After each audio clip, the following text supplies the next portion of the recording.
DJ Event Planner will change the way you manage and run your business. Streamline all of your procedures and software into one easy-to-manage system. DJ Event Planner, the ultimate online planning tool.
Let's get it started. Okay. We'll be quiet. Good evening, everyone. Thank you for joining us tonight to this special this was a recorded session for us, Brian. Well, it's pre-recorded when they're watching it. But That's true. That's true. But we do have a live audience. We have a nice live audience. Hear them in the background. Being recorded in front of a live audience. Is that how that works? I think so, yeah. We had some problems with YouTube tonight, trying to stream out to YouTube, and as we were trying to connect back and forth, that eliminated the Facebook and YouTube. That was one of the things trying to troubleshoot. It seems there's some YouTube outages. So this is being recorded, and it will be put up and such. So there's a nice group that are with us, and thank you guys for joining us. That jumped into the webinar, because we're doing this as a webinar tonight, where they can see the behind the scenes, they get to see the pre-show, and they'll get to see the post-show, because that's just the way these are. So welcome to it. Welcome to it. Yes, thank you for being with us tonight. So tonight's topic, Brian. Yes. I wanted to talk about keeping the older generation, and the show with the little thumbnail I had Jimmy throw up there was basically keeping grandma happy at events, but keeping the older generation happy. Because I was reading some DJs posting earlier in the week, and they were talking about this past week, and a couple of them had a really difficult time with an older generation. And I was thinking there's just so many different aspects of how a person can cater to or be thought processes involved with people. And I'm going to call it the older generation, really. I think over 65, I think is probably a good number to use. Yeah. And I wanted to kind of do a little discussing that, comparing and contrasting from when you and I first started to today, and any different thoughts.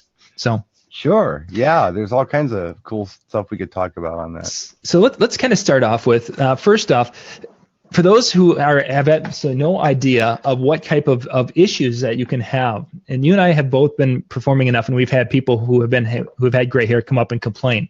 Right. What are some of the common things for complaints that we get? And for those of you in the chat room tonight, you guys are right here instantaneously with me. So if there's something that we haven't mentioned that you've heard people of the senior generation complain at shows, share those with us. So we want to kind of make this little laundry list of bad things DJs do. I don't know, man. I think we've got a couple things that we need to kind of qualify right off the bat, and or clarify one or the other. Anyway, basically, what I think that we need to talk about is this isn't particularly the grouchy old lady thing. Yep. And I don't even really want to talk about the music bit until later in the show. I think there are other things that we can talk about besides the music bit. For the first half anyway, because there's a lot involved here with the older generation and things that you should probably be considering when performing. in front of them, or when they're in attendance at an event that you're performing at. So you want me to just start throwing stuff out there, or you gotta go ahead. Okay, first thing is, okay, you figure, let's start at the beginning. We're coming into the room, we're setting up, and let's just say we're starting with a dinner situation. And the mistake that I've seen happen a lot, and it's happened regardless as to what I say to my client ahead of time, is they like to, for some reason, they want to put the grandparents right in front of the speakers. Here's the problem with that. And I say grandparents, and you're saying just older generation in general. Yeah, exactly. I'm grandparents of that. When we're talking the same people, the folks who are going to be in their 60s, 70s, late 60s through probably mid 80s. Great uncle, Aunt Betty, whatever, whatever. They're not kids, and I'm not suggesting that they're not cool or hip or they won't dance. But one problem that I think that a lot of people overlook in the planning process, especially the floor plan process, is where to place these folks in the room. The best place to put them is far away from the DJ. There are a couple of different really good reasons for this. First reason is you have the hard of hearing issue. And when they are right in front of the DJ, they may have hearing aids in. Hearing aids tend to pick up mid-range.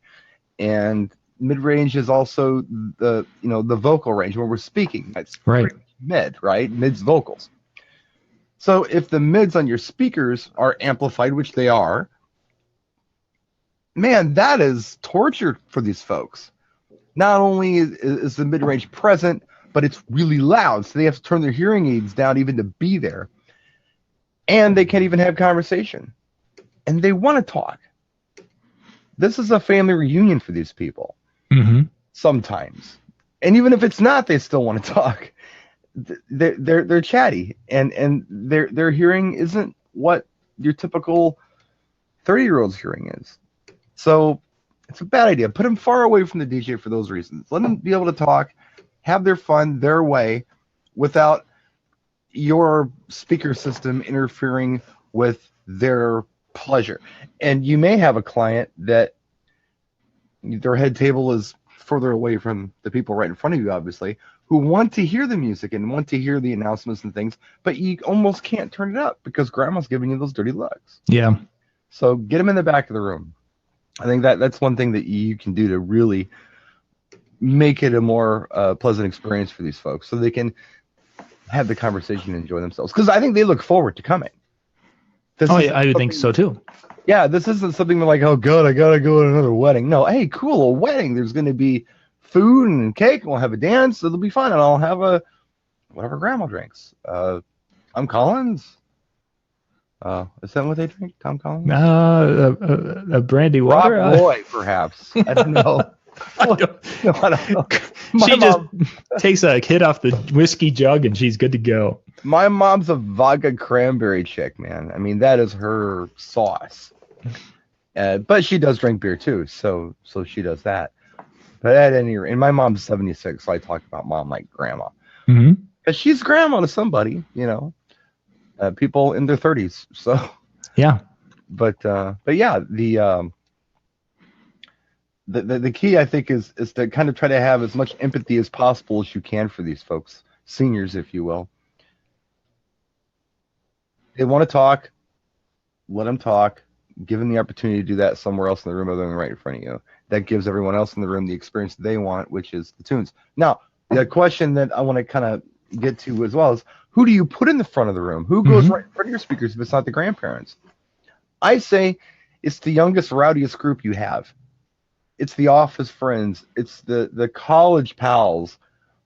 Those are the people who didn't make the cut for the wedding party. They go right in front of the DJ because, hey, they're going to dig loud tunes. They're going to talk over it. It's not going to be a problem. That's who you put there. Mm-hmm. And then as you go, it's like it gets older as it goes further back in the room, and it gets younger as it gets closer to the DJ. That's how I would arrange a floor plan, and that's what I recommend that my clients do. Not that they always listen to me. And sometimes there's a situation where there's no seating chart.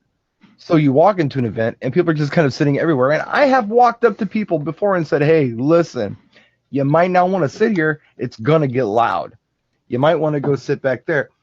And they kind of look at me like, well, that was kind of a jerky thing to say. Yeah. But I think once they actually realize what's going on and what I was trying to do for them, they really do appreciate it. Now, in your situation, are you kind of describing a situation where there's tables on the dance floor that have to be cleared out also, or is this just anywhere near me? It could be tables on the dance floor in front of me. It could be people just to the side of me. Just get them as far away from me as possible. That's what I need people to do. I want them to, let's say their hearing is perfectly fine. I mean, my mother's hearing is perfectly fine. As far as I know, she hears things. She never says, what? Hey, she doesn't do that. My dad does, but my mom doesn't do that. She's going to hear the music in the background, yet she's still going to be able to have conversations and not have to scream over the music to have them. It's not going to be a painful experience for her, nor is it going to be a painful experience for the wedding party who perhaps is in the back of the room. The people up front, it's going to be a lot easier. Now, I've talked about this mid-range thing before, and Ben could probably put his 2 cents in and maybe even have a heart attack about what I'm suggesting here. But when it comes to pre-recorded music, I believe that, and I've done videos on this, if you back that mid-range off on your 3-band EQ, it's going to help because, like I mentioned before, mid-range is vocal range. And if people are trying to have conversations and that mid-range is being dominated by your music, then people aren't going to be able to have the conversations they want to have.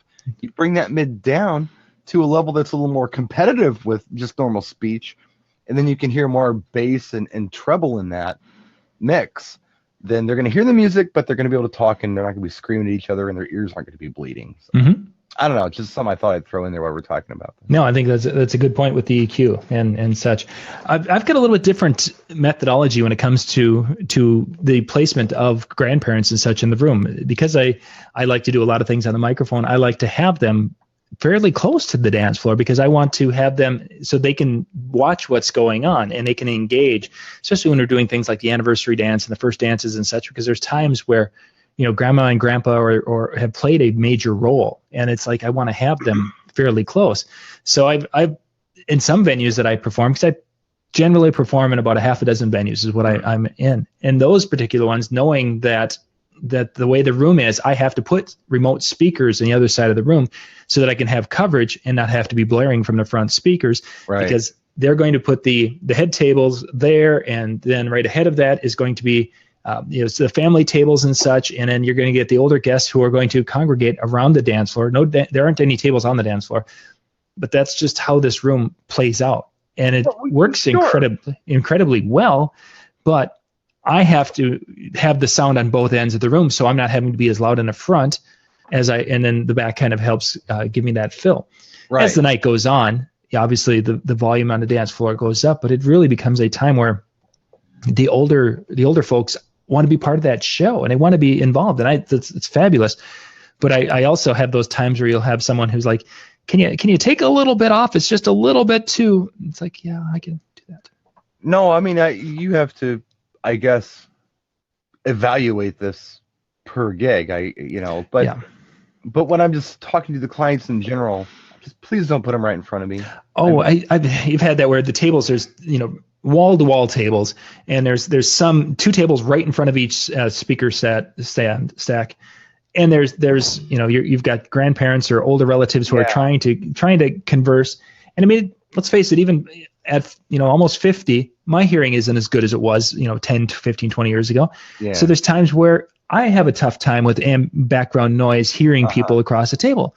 So I would hate to be by the speakers, because that noise is going to compete with me hearing what's going on. Even when we go to the bar and we're eating, if the jukebox is turned up too much, it's like, well, Lori, either you and I have to sit next to each other, or I'm not going to be able to hear what she's saying unless she's talking quite loudly. I'm looking in the chat here. Edwin Alvarez suggested maybe turn tops down, but keep the subwoofer up so you can feel that thump, but not huge mids and highs. Edwin, I think that, and this is just my opinion on the systems that I have, I don't think highs are a problem. as much as the mids are. The mids are just evil. When I do my EQ adjustments, I don't touch my highs or my lows. I only touch my mids. Everything else I'm running flat. So it's not like I'm giving more bass or more treble. I'm just giving less mid. That's the trick I do. I've done videos on this. If you want to go to my channel and search for mixer settings or EQ settings, I recently did one maybe a couple months ago on this, and some people have tried it and they've been very successful with it. Others have said, well, no, don't turn the mid down, turn the bass and the treble up. That's a smiley face. That's where you start getting into some distortion. Perhaps you're not going to get the gain you want. I think the cleanest mix for what we do on a good quality system is to bring that mid down. Now that's another show, and we can go on and on about this forever and have this debate, but I think that what we need to be very aware of as mobile entertainers or musicians or sound people is that a lot of us don't hear like everybody else does. Yeah. Like John mentioned, doesn't hear like he used to. So we don't want to always tune the sound where it sounds best to us. Right. We want to tune the sound where we feel like it's going to be the best for the room, whether we're hearing it or not. And like I said, just you got a good solid system. You're running stuff at 0 dB. That's just the no-brainer EQ setting that I suggest for anybody, whether you can hear it or not. And Reggie mentioned, of course, walking the room, and that's certainly you need to do that just to keep tabs on things. But even that, getting back to that, as Brian was making reference to, our hearing isn't that of a normal person to some extent anymore. So to just walk the room, and I listen to it, and it's so like, smart. Gosh, yeah, I think it sounds great, and such, and then everything could be good. But there's also we can't rely on our hearing. Well, I walk the room to see what I think of it, and if it sounds harsh to me, I make the adjustment to make it for less sure. harsh. But I also ask other people, how does it sound? Yep. And I'll even go to the table. I'll go to the grandparents' table. Hey, how is everything? How's the volume? Is it okay? I'll ask them because they're not hearing like I am. Yeah. If something's too loud to them, something's going on. I gotta kind of look for those hearing aids. I've got to see if maybe the mids are too high, because that's always going to be a mid issue. I can almost guarantee the hearing aid thing's always going to be mid. You bring that mid down a little bit, it's not going to hurt them as much. And most people are still hearing the rest of the range is just fine, and the mid's fine. So they'll still hear the music, just maybe not as pow. But no, that's it. Edwin suggests babies crying is ear piercing. Mm-hmm. My mother, when she screams, is ear piercing. If my mom calls me for dinner, my ears bleed. I can't stand it because she's got this voice. A lot of women do. A lot of women have that voice. I'll meet very attractive women and I'll say hello to them and they'll start talking and I'm like, oh my God, please stop. This hurts. It's just a woman's voice thing. My Blanca has a lovely voice. There's something about her voice to me that is soothing. Mm-hmm. Yeah, she's got. I would agree. She's got a nice. Yeah, doesn't she? It's not a deep voice, but it's a mellow voice. It's cool. Very very mellow, relaxed.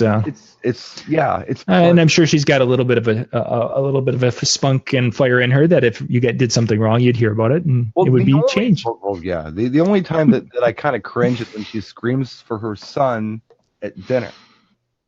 Louis! It's like, oh my God. Don't do that anymore.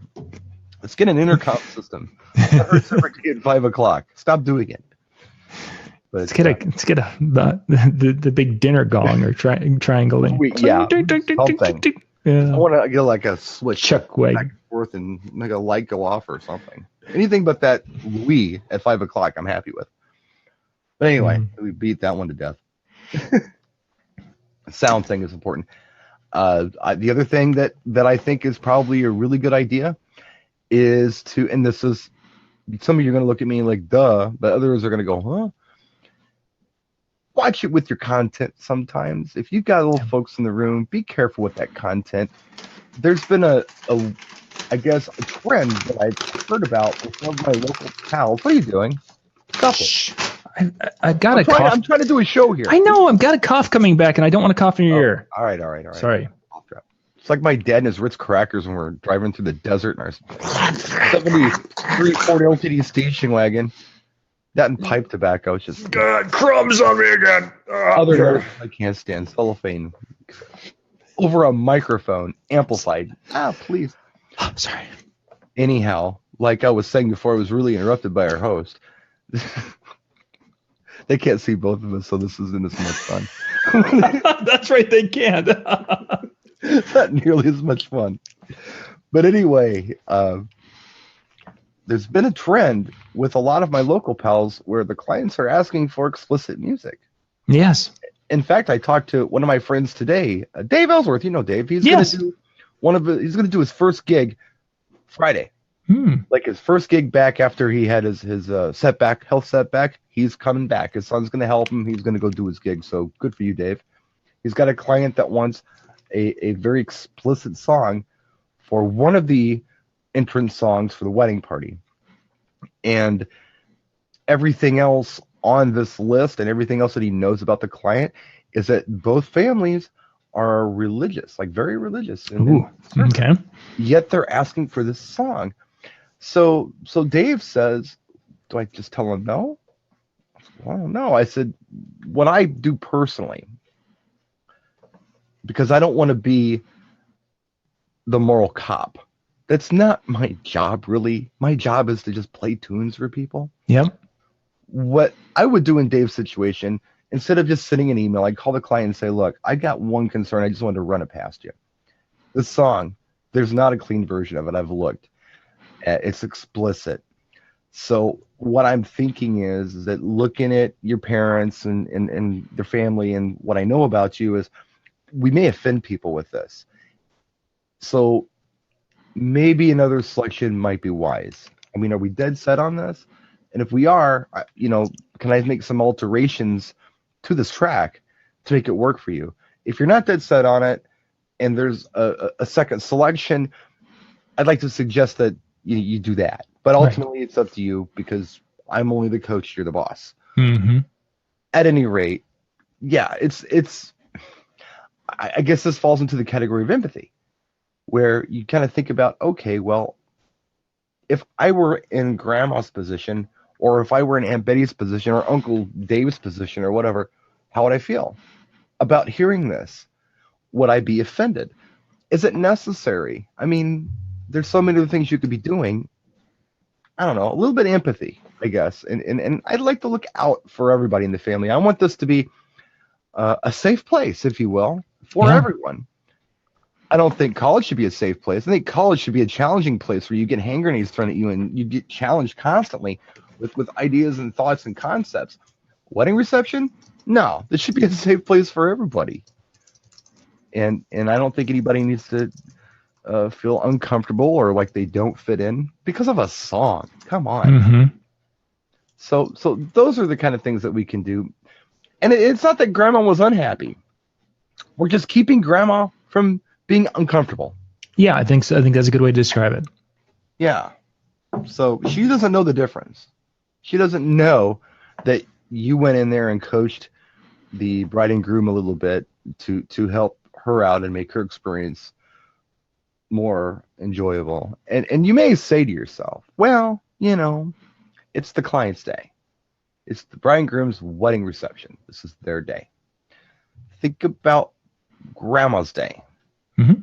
Think about where Grandma's from. Grandma might not be from Minnesota where you're from. Grandma might be from Kansas City, or she might be from San Diego, or who knows. She's got to make that travel. She's got to make that trip, and she's got to, get boarding for her dog or whatever she has to do, and she's got to have somebody come in and watch the house and feed the fish. She's paid money to be there. She's probably giving you a sweet gift. It's been a long day for her. She's been to the ceremony. Now she's sat around for a little while watching people get drunk, waiting for this reception to happen. She hasn't eaten in a long time. She had breakfast, but she's probably hungry. I don't know. Just take care of everybody, Make it a comfortable place for everybody, including the older folks. For sure. Before we get to music, which I want to kind of end on the music side of it, let's talk about lighting in the room and DJ lighting specifically when it comes to the older generation and some ideas when it comes to that. Because we've talked a little bit about this on past shows of how to make our light shows more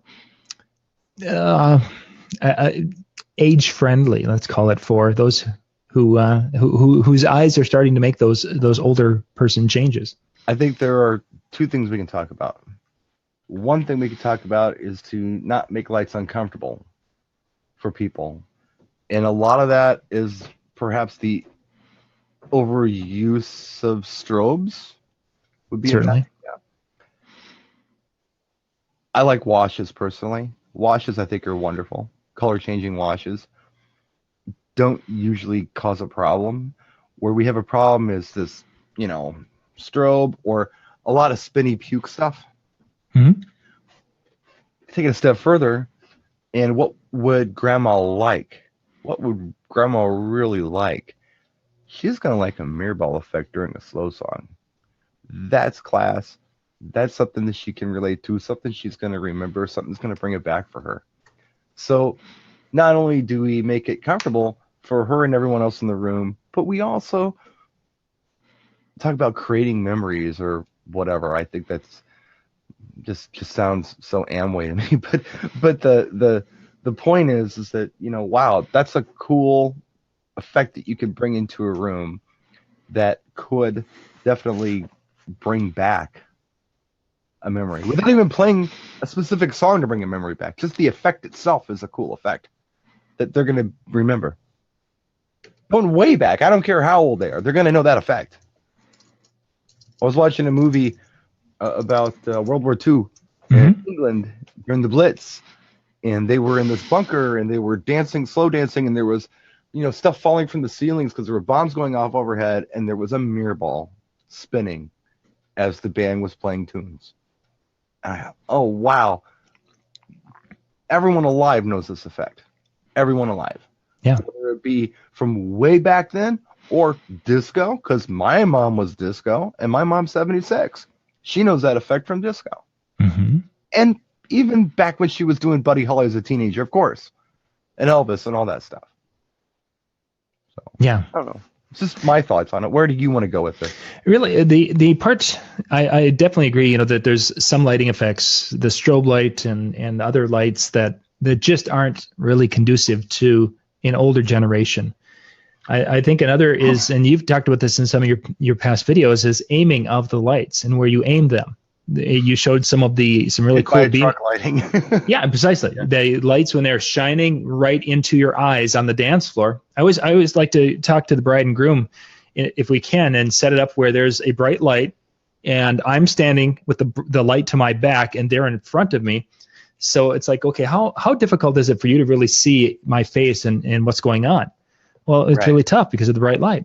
Great. Now imagine being 50 years older than you are, where your eyes don't have the rods and cones in your eyes don't pick up the color differences. I am completely a shadow for them. Yeah, absolutely. And that can go with the head table. That's where I really talk about that, and that's one of those little upsells for front lights on the head table. But it on the dance floor is a big thing. Again, because of working only in a few venues these days, I will sometimes have lighting on the other side of the dance floor coming back to help illuminate the first dance and different things, so that the guests can see a little bit better than they could if I've just got all the stage lighting.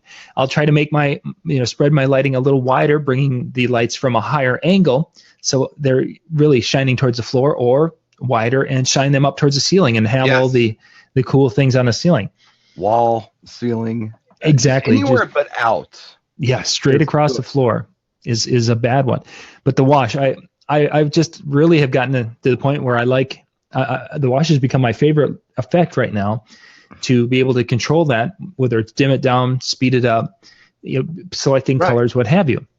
It's something simple, but with LEDs where you can have it, where you can do some different programs with that, and it could be, all of them can be red, and then they can just slowly change to blue, and there's just whatever you can do with the MX control that's just incredible. Even remote control. You don't even need DMX sometimes. Just a simple remote control we'll do that internally. You don't even need to program DMX on this stuff. It's just so many possibilities now and again, if a person has a couple that want they want a nightclub feel, and they're not having many older folks, and they want to basically have the whole moving heads and all this stuff, that's one thing. But most of the events that I do, I've got that range of ages, and I have a higher percentage because my couples are generally in their late 20s to early 30s. Right. That means that mom and dad are in their 50s, and grandma and grandpa are going to be in their 70s, and all, great aunts and uncles, they're all in their 70s. So now you're looking at being more cognizant to that audience. Well, here's another thing. Let's say that you have an audience that really wants that nightclub effect, but you also have a healthy population, let's say, or a large population of older folks. Mm-hmm. What can you do? How about you save those crazy effects for 11 o'clock? Yeah. You got them, but you save them for 11. This does two things. This gives more texture to your overall presentation. You're not showing the same lights all night long. You're doing a nice subtle wash on walls, on ceilings, behind scrim, whatever. It's pretty. It looks nice. But then after the 11 o'clock hour, maybe you're like, okay, you know what? Grandma went to bed, or she's getting ready to go to bed. Let's go ahead and turn on some UV cannons. Let's throw on some moving heads. Let's strobe these lights a little more. Let's turn it up a little bit and give them a new feel for the last hour. For the younger generation, it's all about them right now. Somebody had mentioned, I don't remember if it was Randy Bartlett or who, but they talked about doing that in this particular case, which you use for timing there, Brian, is at 11 o'clock, with basically doing an end of the night. That's the end of the wedding reception, and then doing an after party for the last hour of the night. Yeah. What a fabulous way is that during the first 2-3 hours, what have you, it's that family where it's going to be, the lights will be up just a little bit more so grandma and grandpa and the older guests can see, and we're going to be doing things on the floor, and we're going to be doing more washes. And I mean, it's a cool effect to have your floods on the dance floor and to have up lights around and have those all tied in together and doing different things. Just a simple thing with 15 to 20 lights can be an incredible. People will be like, "Oh my God, that is so awesome!"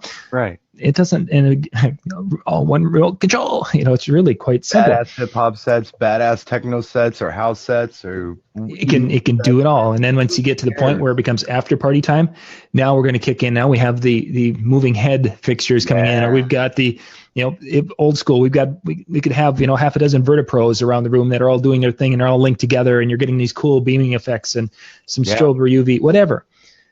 Definitely, I think there's the time and the place, but keeping in mind the older generation as the day wears on, they can't see, and the difference between light and shadow is less as you get older. I have brain damage.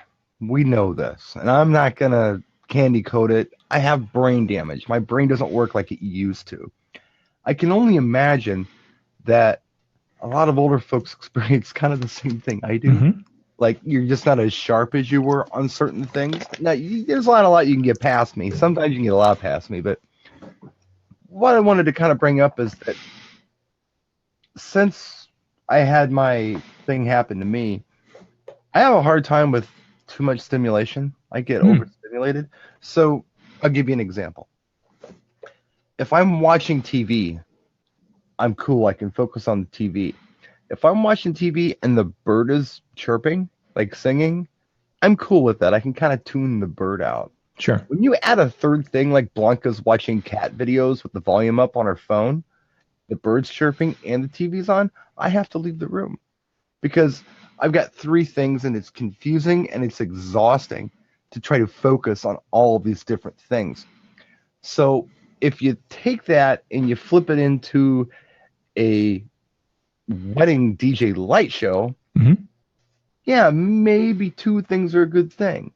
You don't want to have 50 different things going on and making it completely confusing and surreal to the point where, this is just too much. It's making me nervous. I can't focus. I can't look at it. I don't like it.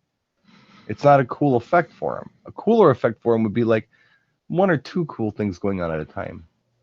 So like when you're doing typically you're doing the slow dances, which we still do at weddings, You got one light on. It's either a fade or it's a ball effect going around in circles. There's a reason for that. It's a focus time. It's to focus on the other person you're dancing with. It's not to focus on a group of people. Right. More focus. When you've got a lot of things going on, you can't focus anymore. It's, but if you have too many things going on, it might trip you out, and it trips me out. So I now have this new empathy for anybody who maybe doesn't appreciate the busy, just the busy. So to keep that more minimal, while your older guests are there, I think is wise. Yeah, very good point. I hadn't thought about that from that perspective. Well, how could you? Yeah. Well, I hadn't thought about it from that perspective either until I experienced it. Yeah. And now I have that experience, and I can say, yeah, wow, I wonder how, other people have got to have the same things. Mm-hmm. Yeah. And that's, as I've always talked about the vision thing when I've met with couples, and that with the older generation, after having all the things last fall, I have a completely new appreciation for that, because now it's accelerated that in my vision. So my night vision is less than it was before. Right. So now it's like, it really becomes difficult. Now I have to have spotlights back by my DJ booth. Where is that? I can't imagine. Damn thing. Can't imagine the old days of trying to read CDs now. It'd be like, okay. Oh man, we used to have I had a trussing set up with T-bars that kind of went out and back. And the ones that went back, I had par 46 lights on there. Mm-hmm. I had a red one, and I had kind of a magenta colored one. A deep blue and a magenta. The reason I had those two colors is because those were the Prince Purple Rain colors. I just thought it was cool. I'm DJing, I'm like, dearly beloved. No, but those are my favorite colors. And, they illuminated the DJ, but what they really did was illuminate my paperwork, my CDs, and my mixing board, because otherwise I was blind. This was before everything was digital and lit up anyway. Before you had a laptop blowing light in front of you. Spin and puke, a term of endearment. No, not so much. Spin and puke is basically what, towards the end of the Vertigo and the Aggressor era, that's what, and people are starting to make the evolution into semi or more intelligent lighting. That became the category that some of those lights were tossed into. I know there's lights out there like that, and it's just nauseating. If it's done right, if the program's done right, it's not as bad. Oh, precisely. Some are just like, just enough. And I think one of the points I saw a young man who had a show the other day, and he had different moving head fixture, or not moving head fixtures, but different mushroom type fixtures, but they were different sized, and I think he had like 8 of them, and none of them they were none linked together. But he could turn them on in banks or what have you. And when they were all on, I mean, you've got this torrent of beams spinning around, and that's really, I mean, if you imagine being in that for a few minutes with that on, there's where they spin, you puke. I mean, it's so it's not a Beatle. One of my favorite lights ever was the VertiPro. The VertiPro and VertiPro 2 that American DJ came out with, where you could link them, and they had this really cool, they would do this sweep, and then they had this really cool stutter effect. Yeah. And in fog, that was probably one of my all-time favorite. I mean, I would turn them on for a dance, a song, and then when they would do that, I'd be like, "Oh, that's really cool." The simplest stuff. It was, and the time again. I found those the other day, and I was going to, as I was throwing lights out, and I was going to throw. It's like, no, I gotta keep those. Yes, they have these expensive halogen bulbs that waste more money than some third world country, or more electricity. You warm, though. They would, yeah. And then at the end of the night, you could go and you could light your cigarette up, pop. Right, and I did. I did that a lot. So you break the PA down first, then you break the lighting down. Hopefully it was cool enough by then to touch. Yeah, safely. Well, well, let's talk music. Let's talk music, because I don't want to go too far on this, because of the Facebook. I want to pull the Facebook. Did, so we're about 40 minutes in, so we've got about another 10 to 15. Let's go with that. So music with the older generation. Now again, kind of talking, the grandma, grandpa, uncle age. Where do we start, Brian? Well, you never know. You never know. I think that's something. Let's back up to when you and I first, early in our career. Yeah. If we would have been having this discussion, what would we have been our go-to for that generation, that age? Sinatra, or Glenn Miller. Mm-hmm. Glenn Miller was just like the atom bomb of old people. Yep. In the mood. Now my mom, again, 76, in the mood isn't on her radar at all. Not a bit. It does nothing for her. If you want to get my mom on the dance floor, you could play the Bee Gees. You could play What Does the Fox Say? That's still her jam. I know, dude. My mother's weird, man. She's great. I don't know if that's something a DJ should be admitting that his mom is so into. Well, she's 76. What are you going to do? I mean, we haven't talked music in a minute. Somebody said Beer Barrel Polka. Beer Barrel Polka is regional. Very regional, yeah. But having said that, my mom isn't from here. So the Beer Barrel Polka does nothing for my mother. She doesn't care. She's not German. She's not Polish. She moved here when she was in her 40s. So she don't care about that. Her friends love it, but she's like, this is stupid. Mm-hmm. You know? But yet, in a typical upper Midwest, in my particular area where I have a strong German heritage background, you do the Beer Barrel Polka or a waltz or some old time, and you'll have multi-generation out on the floor. Yeah. Well, here too, at certain parties. But, I mean, my mom would rather hear freestyle. You know, that's just my mom. My mom would rather hear Pitbull than the Beer Barrel Polka. That's just, you know, some people just love top 40 music. Like up-tempo top 40 music, doesn't matter how old they are, they just dig it. I guess that's the point that I wanted to get to. Back in the old days, it was Glenn Miller. It was, Elvis maybe. We could play some Elvis and they would like it. Oh, yeah. Mom's 76. Elvis was hot when she was a teenager.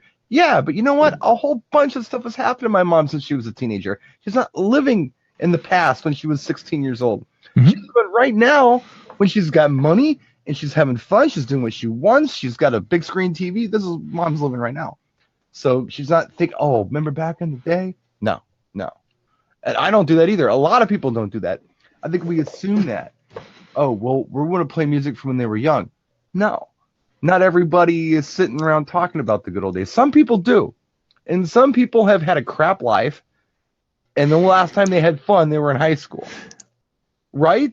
Mm-hmm. Yeah. So let's look at that. What we would have traditionally called oldies, which would have, let's put that from 55 to 65. Let's just use that time frame. And if they would have been 20 years old in 65, you add that up, 65, so 75, 85, 90, you're talking that those folks are probably to the point where they aren't on our dance floor anymore. No. Well, right. I have music. I own music for a generation that's dead. Mm-hmm. They're not even alive anymore. Yeah, for sure. Who the hell am I going to play Ink Spots for? I mean, who? There was a time when I had a crowd for that. Exactly. Maybe a special request or something to that effect, but you're not going to have oh my gosh, everyone in the room knows that song, unless it comes out into a movie or something, which does happen quite often. Oh, could you play Moonlight Serenade? When was the last time somebody asked you to play Moonlight Serenade? That used to be a staple, dude. Yeah, I goodness gracious, I bet it's been 25 years. Right, it's been a long time, but that song got played. Oh, yeah. And it's a beautiful track, and I kind of miss it when I think about it. But the other thing we got to think about, too, is that the seniors now, a lot of the seniors, not all of them, not my mom. My mom missed the cut on this. But a lot of the seniors are starting to be the baby boomers. And baby boomers don't want to give up.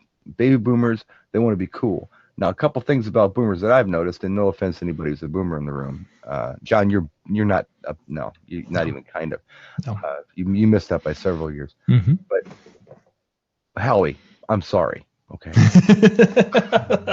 Howie, we just outed you, man. I apologize, to you, Howie. Robin's, she doesn't care. But they're going to tell you their music is the best. Mm-hmm. They're going to tell you that the music of the 60s is the best, the music of the 70s is the best, and everything today is crap. I'm not going to argue with you, but the other boomers are going to want to hear the new stuff. The other boomers are still going to want to hear Pitbull. They're still going to want to hear LMFAO. They're going to want to hear Nelly. They're going to want to hear what was the mom requesting? Ludacris. The mother of the bride wanted Ludacris, like an old Ludacris tune.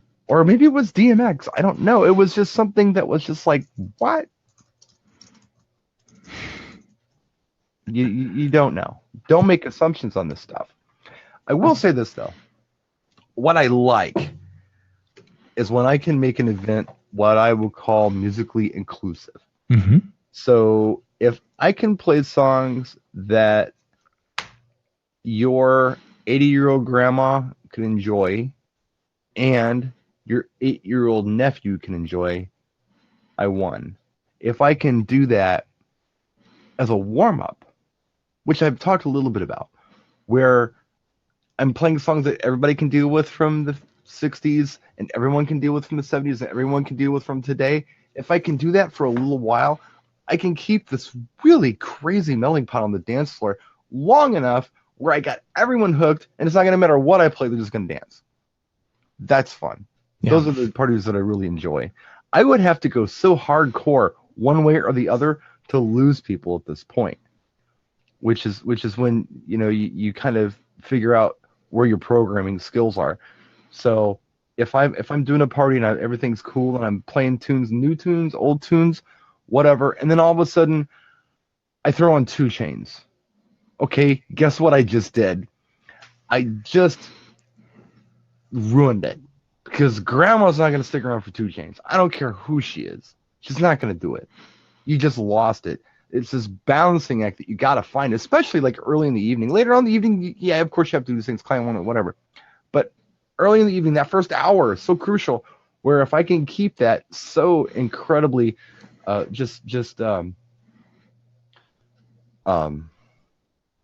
what word did I use earlier? I really liked it. Inclusive, or diversify. Yeah, diverse in your music. Then I won. Mm-hmm. They love it. Everyone loves it. And you know they love it because the bridesmaids are dancing with Aunt Betty. Yeah. Aunt Betty is just jamming out there. And then she's almost like the center of attention for a minute. And she stays. And then you kind of nudge her a little bit. You go off a shout and you go off of twist and shout and the stuff that she kind of knows. And you play a Pitbull track. I keep saying Pitbull. I'm just thinking of things that are new, that aren't particularly just so out there, that you'd have to be a millennial to really feel it. To get, yeah. Yeah. So something that anybody can get. Mm-hmm. If I played a 2 Chainz song in my living room, my bird wouldn't chirp. My bird would just be like, okay, the car driving past, what's going on? This guy's talking and there's like this boo, boo. But if I played a Pitbull song or if I played a Tommy Dorsey song, my bird would chirp. I think about dumb stuff like this, but it's true, dude. Would your bird still chirp? Yeah, no matter what it is. My bird will chirp to Ozzy Osbourne. I mean, my bird would do that. It's a song. They're singing, there's music, it's sound. My bird would chirp. Not the 2 Chainz. Not the 2 Chainz. The bird doesn't chirp. It's kind of like Ruffles cheddar potato chips. They're not even considered food. They're like so crappy. They're not even food. That's not even. But I'm sorry. I'm just being obnoxious. But you understand what I'm saying. If I go too far one way or the other, I'm going to lose them. If I do Moonlight Serenade, I'm going to lose. Grandma probably still doesn't get it, but if I or even what I have a really hard time with is Buddy Holly. Mm-hmm. I've never done well with Buddy Holly. I can do Rave On sometimes, but like Peggy Sue, it just, I don't know. It's a cool tune, but it just isn't working on my dance floor for everybody. Grandma gets it, but no one else does. And I don't even know if grandmas are going to get that one much anymore because again, we're talking. Yeah. They're going to have a point of reference because Buddy Holly music was popular and the people who experienced that phenomena of Buddy Holly. And we grew up performing for those people and they responded. I don't even know if I would really, unless I was doing a car show-esque event where I wanted to drop some of the older I don't know if I would drop that unless I had an audience or a wedding that they're like, we really want a lot of 50s and 60s. Right. Well, at any rate, I guess, we're talking about keeping grandma happy. That's the theme of the show. Yep. I think if we're moderate, if we do everything in moderation, we include her, but when we include her, we include others as well. We don't just give her what she wants or what we perceive that she wants. We give her something that we think she would like and everyone else would like too. It's this inclusive set that you can do and keep it going for as long as you can, at least until you do your, garter bouquet toss, if you're doing that kind of stuff. And maybe after the first hour, you dig a little deeper. She might still hang. I mean, who knows? But I don't know. We don't got to kiss anybody's butt here. It's not about that. It's just about not alienating anybody. Yeah, I think that's probably the biggest thing is if they're going to take something from tonight's show, there's two things we want you to take away: is not to alienate anyone, and secondly, is if the bird chirps, it's a good song. Well, it's a song anyway. It's a song. Okay, there we go. If the bird qualifies chirps, as a song. It's a song. Yeah, not like Jell-O. It doesn't even qualify as food. You put it in your mouth, you can swallow, but it's not really food. It's not food. No nutritional value at all. It's like sludgy water. Yeah, it's water, which isn't food. It's water. It's different. Yeah, it's just sounds versus, melody and harmony are the two things that every song should have. If the song lacks melody and harmony, it ain't a song no more. Yeah. My engine running in my car could be a song. If you listen to it, it's got a rhythm, Mm-hmm. It's got different noises and textures and things like that. A 2 Chainz song doesn't have that. I'm sorry. I'm done with 2 Chainz for today. And I'm just picking on 2 Chainz. I could even name a 2 Chainz song. I'm just saying it. It's not old and I didn't care about 2 Chainz. Don't pay any attention. Well, gang, we're going to wrap things up for the recording of the show so we can keep, because I want to pull this one off before it gets too terribly long. So for those of you who are watching out on Facebook, thank you for being with us. For those of you who are catching this in recording, because we had to do this as a webinar, and that's why it's a little different than traditional, we thank you for coming back and watching the show, and hopefully you enjoyed it. We'll be back again No, we won't be back here next Tuesday. We're going to have a who can get close enough to the camera contest here. See, I think I'm winning. You're winning, yeah. You're kicking my butt. 4th of July, next Tuesday. So we will not be back with you next Tuesday. We will be back the Tuesday after, which will be July. Wait a second. I don't know. We got to check schedules. Something. July. It'll be in July. It'll be July. We'll see you guys in July. Thank you very much for watching, and we're going to shut the Facebook off now. Thank you much.